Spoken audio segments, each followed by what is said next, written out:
Thank you everyone so much for tuning into this video.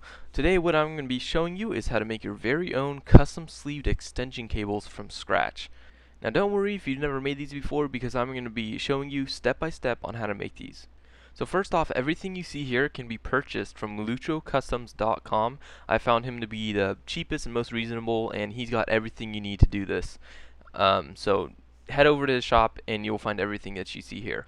So first thing we'll need is wire to make your extensions. Now this is 18 gauge Lucho Customs wire in black. Perfect wire for this job. Here to the left we have two LC flush cutters. Now these are very sharp. These cut the wire and the sleeve, and I recommend two, one for your sleeving and one to cut your wiring. Next we have these terminal pins. Now these are female ATX terminal pins. And to the left we have the male terminal pins. Now these have the long wings on them, and I'll show you why that's important later on in the video. So right above the wire we have our 8-pin PCI Express or EPS connector. Now this is for your CPU power. Now of course if you're doing the 24-pin or 6-pin PCI Express or 8 pins, then you'll get the connector for what you need. But for this video I'm going to be demonstrating it on the 8-pin EPS connector. Now right above that we have a paracord thread tool.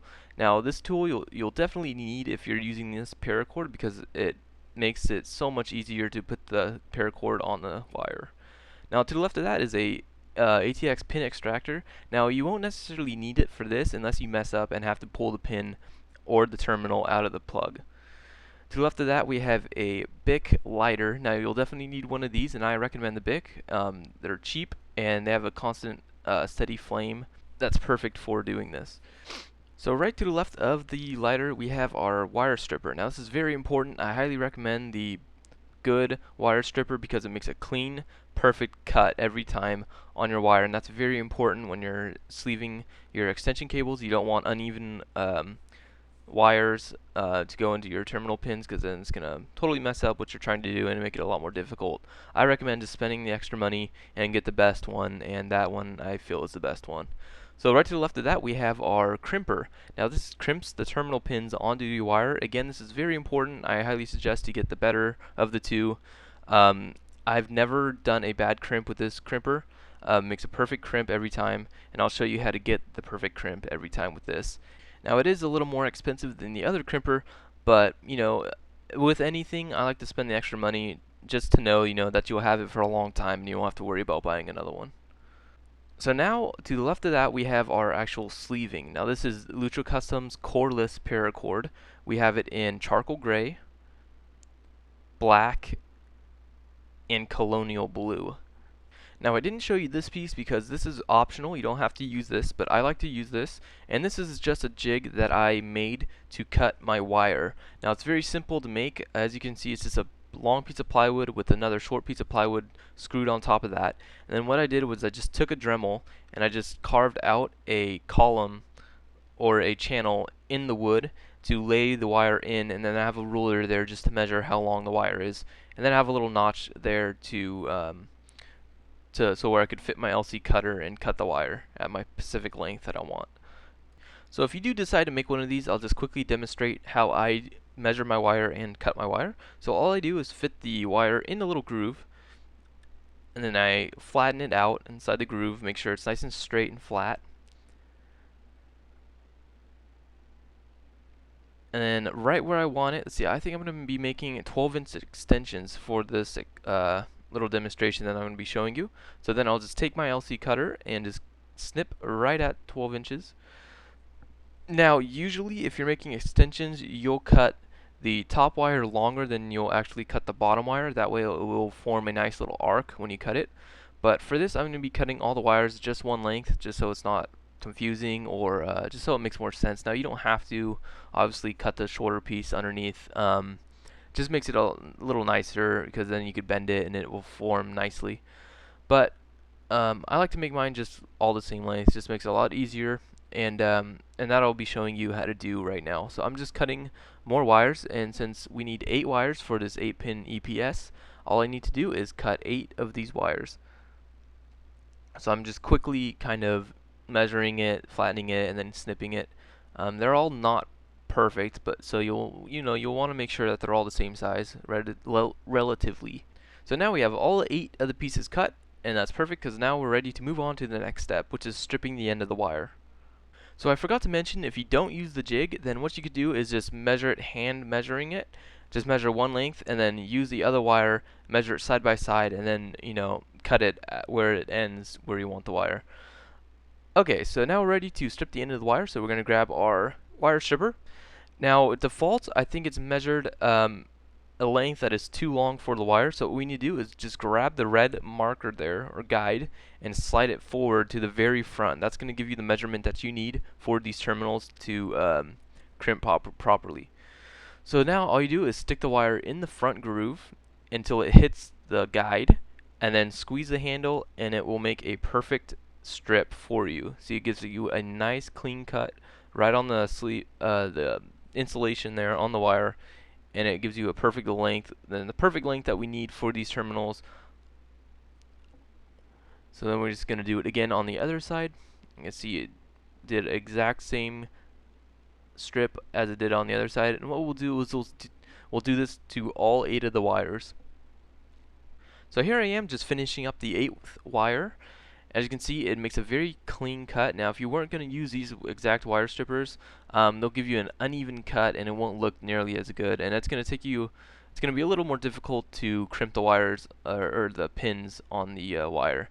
So again, spend a little extra money and just get it done right the first time. So after we strip the ends of the wire, the next step is to crimp the terminal pins onto the wire. So what you'll need for this is your crimper, and you'll need to grab 8 female and 8 male ATX terminal pins, because what we'll be doing is crimping 1 to each side for the extensions. Now if you're going to make these extensions go straight into the power supply, what you'll need is a female on both ends of the wire.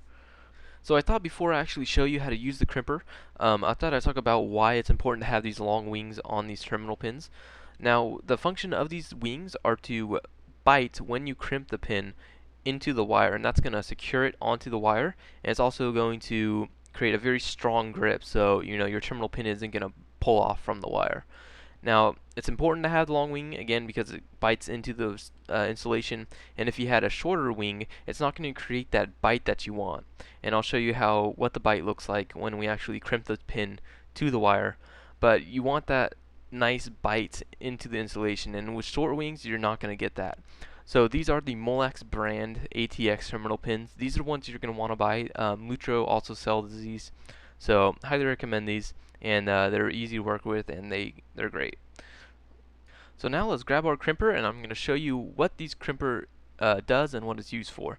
So as you can see, there are basically 2 places where you could fit a terminal pin in the front there.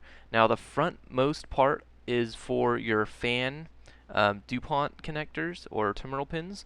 Now we won't be using those because we're going to be using the back part, which is for your 24-pin ATX, your 8-pin EPS, your 8-pin PCI Express, your 6-pin PCI Express, and basically everything that uses the standard ATX terminal you'll use in the back there. Now if you look down on it, you can see that there's this groove, raised groove in the middle of the bottom teeth there. Now that's going to be important when we actually go to use the crimper, and what I'll do next is actually show you with a terminal pin how to place and how to get a good bite with these with this crimper. Now what we'll be doing is first we're going to be pre-crimping our terminal pins. Now I like to do this just because when you actually go to put the pin on the wire, it's a lot easier, and it holds on to the wire a lot more securely than if you just use your finger. So it gives you a lot more support, and it's just easier to do crimps, I feel, doing that. Okay, so first what we're going to do is grab the female terminal pin, and we're going to pre-crimp this. Now what you want to do is again put it on that back tooth there. We're going to have it upside down so the wings are going to be facing downward. And what you're going to do is go behind the back of the crimper like this, and you're going to put it in from the back, and make sure the wings are at the very edge of that tooth, and you push it down in to where it starts to bend. See, I'm just giving you some different angles. Try to make it flush, so we'll go scoot it back just a little bit. Right there is good. What you're going to do is now crimp the crimper down. Now from this crimper, it's 3 clicks. Every time it clicks, it goes down another step. So what we'll do is push it down 3 times. Now this is just one. As you can see, it just it just holds the pin basically in there for you to crimp. It's not really bending the pin or the wings just yet. But if we go down 1 and 2 more times, you'll start to see the wing on the thing start to bend in and grab upward. There's 2 clicks and then there's 3 clicks. So to release it, there's a little lever at the back of the handle, and I'll show you where that is in just a second. But you can see that now the wings are starting to make a heart shape, and that's going to be a good crimp. That's the beginning stage of a good crimp, because what we're going to do is put the wire in that and then fully crimp it down when it's on the wire. So now we'll just release it with a little lever in the back there, and that is how you pre-crimp the terminal pin. So now what we'll do is we'll do the same thing to the male end ATX terminal pin, and you can see there that it's starting to make the bite. Now you don't want to go any further than 3 clicks, because then it will be too closed off and you won't be able to fit the wire inside the terminal pin. Okay, so now what we're going to do is do the same exact thing to the male ATX terminal pin. You can see we have the long wings there on the back. We're just going to simply do the same exact thing, put it right on the edge on the bottom tooth there, second one on the back, then crimp it down 3 clicks.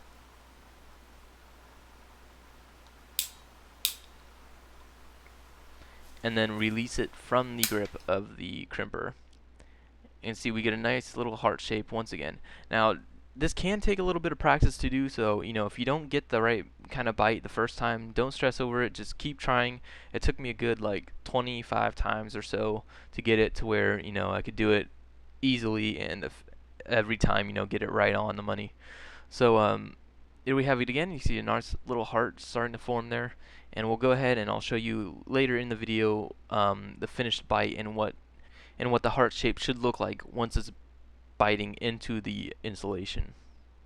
So now we're ready to put the terminal pins on the actual wire. So what we're going to do is grab just the wire and the female ATX pin right here, and I'm going to show you how I get to make it perfectly. So when you stretch the wire, both your terminal pins will be facing the right way and the same way, so you won't have to twist the wire when you actually put it in the connector. So this is very important. So grab the wire and just coil it just like you see here, kind of making it like an OK sign.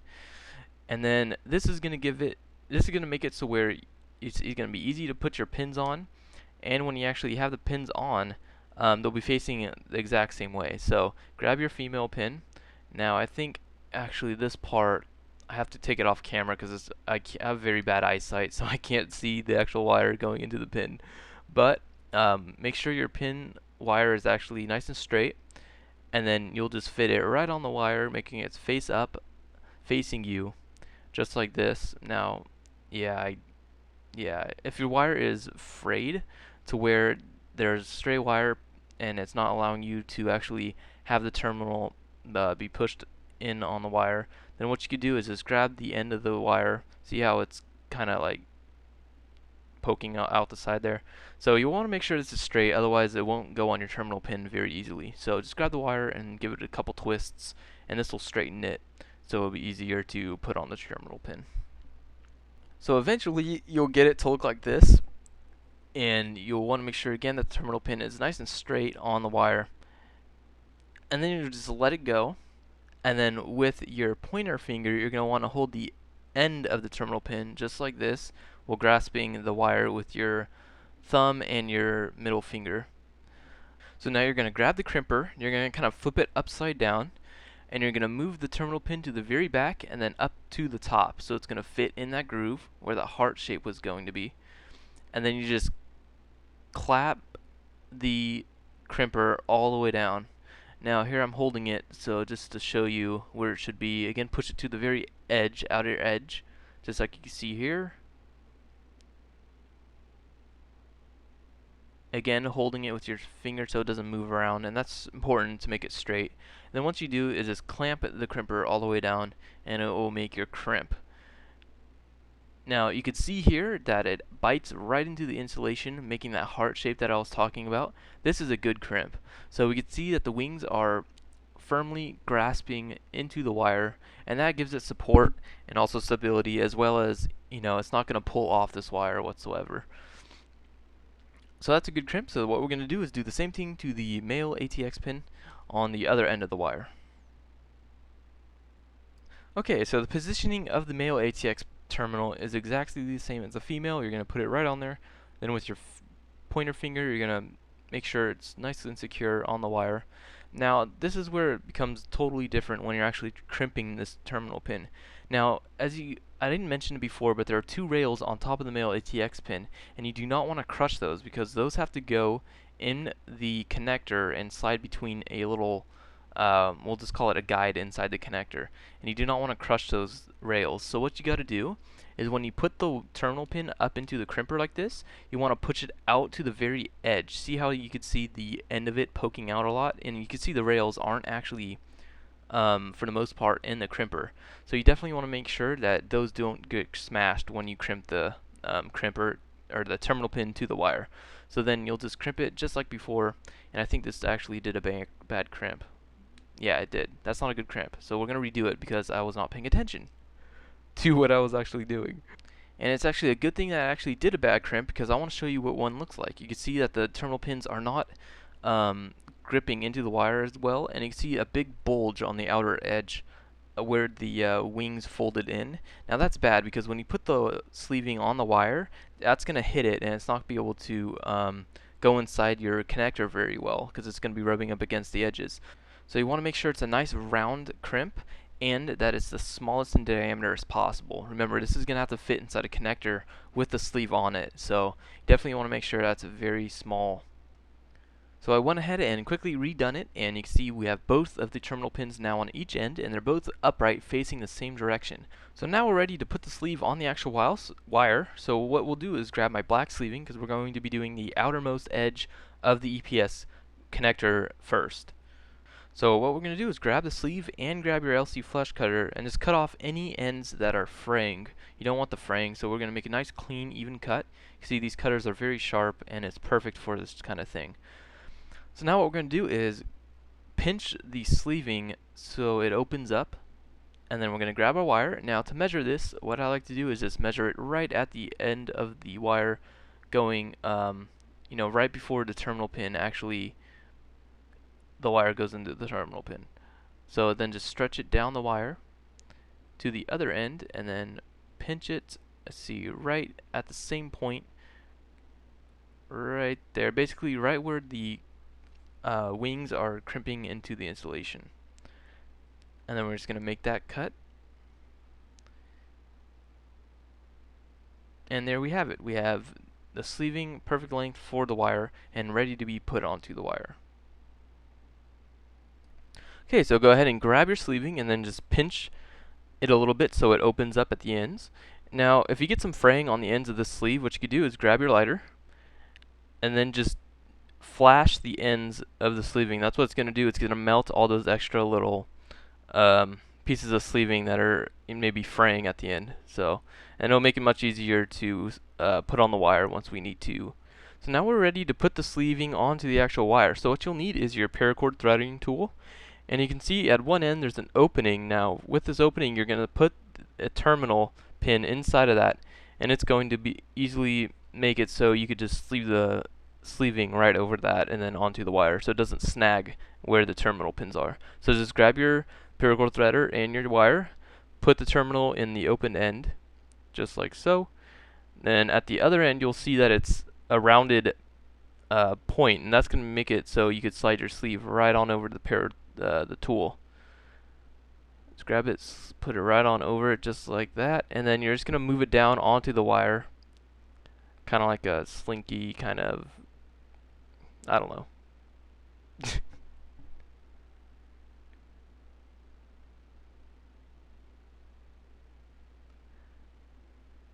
keep doing it till you get it all the way on, and then just simply pull it a little bit till it goes onto the wire, and then you could just take the threading tool off of the terminal pin once your sleeving is on the wire.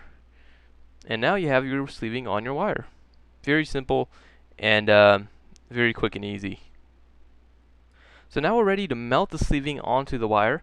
Now this part can be a little tricky, but after you do it a lot of times, you'll get the hang of it and you'll be able to do it in the first try every time.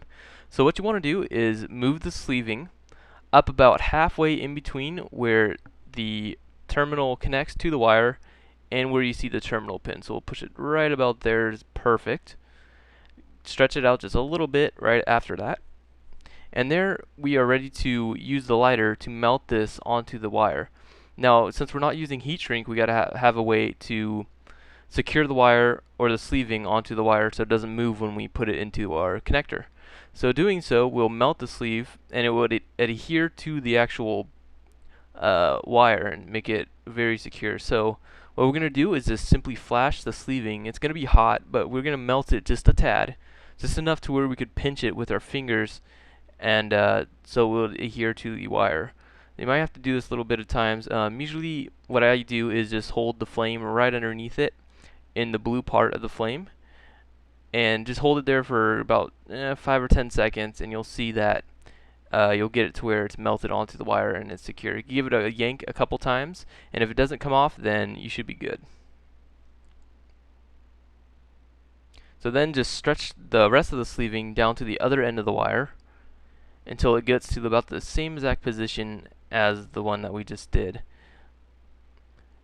And you're simply just going to do the same exact thing as you did on the other side on this side. Now what you want to make sure is that the sleeving, once it's melted onto the actual wire, is not bulging around the outer edges of the sleeving. Otherwise it's going to give you a hard time to put inside the connector.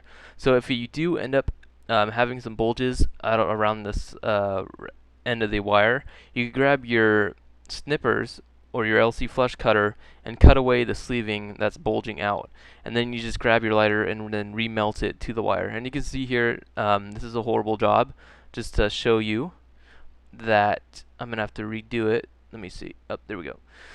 So you can see that it's bulging way out there on the left side there. So we're going to have to cut it down or cut the sleeving back and then remelt it to the wire. So again, this is probably one of the more difficult parts of this project. Again, it's just going to take experience and time, and you'll get the hang of it. Just by looking at it, you'll know, oh, is it too bulgy or is it just fine? So again, just takes a little bit of time. I probably went through a good 20 wires before I got the hang of it. So again, don't be discouraged if it takes you a while because it's difficult at first. So now we're ready to put the sleeved wire into the actual connector. So you're going to have to go ahead and grab your male and female connectors here. And what you're going to want to do is place them to where they're facing opposite directions. You can see the little latch on top of the female, and then you can see the little notch on top of the male, and you're going to want to place those in opposing directions. Now with extensions, you want to wire these 1-to-1, so you want to go directly straight across from the slot that you put the one connector in to the other slot on the other side of the connector. Otherwise you'll cross the wires and you'll short something out and it won't work, and that would be a very bad thing. So make sure you go straight across from one pin to the other. Now sometimes it's a little hard to get the pin into the connector. It should just slide right in, but I had to take it off camera to get it in, just because I was trying to look at the camera and do it at the same time. It just didn't work out.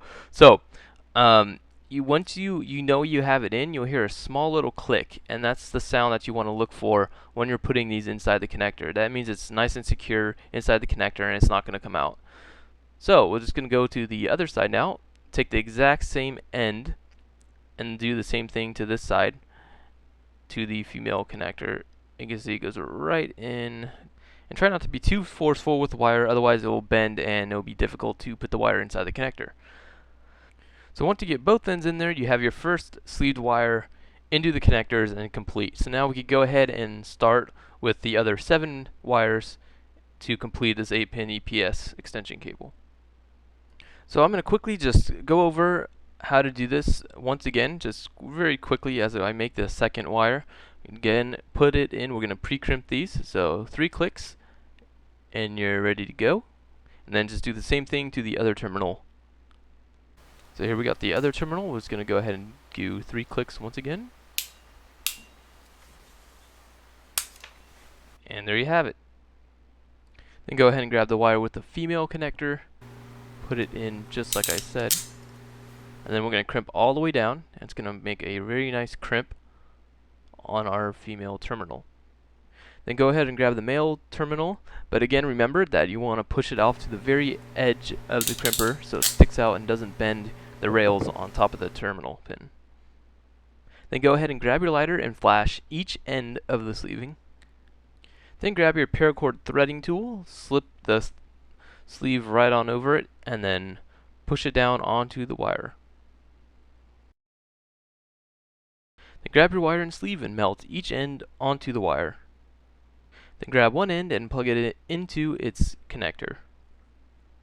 So here's a little better view of what the melted sleeve actually is supposed to look like on the terminal pin once you melt it onto the terminal pin. I kind of didn't really show you guys a good shot of it earlier, so kind of felt bad. So here's one that's done right, and you can see it's melted perfectly. So here I progressed a little bit further, and now I have 4 wires done, the black and the blue. So all we need is 2 more gray and 2 more black. And as you can see here, this is why I love the heat shrinkless method. It looks so clean and good. I love it. So we're going to go ahead and continue on with the other wires. So now here we have the 2 gray now attached to these extensions as well. And all we got left are 2 more black wires, and we are complete. And here's the finished product. We are done. We got 8 wires into the 8-pin. As you can see, I kind of went with a black, gray, and then a blue theme. Kind of matches my build too.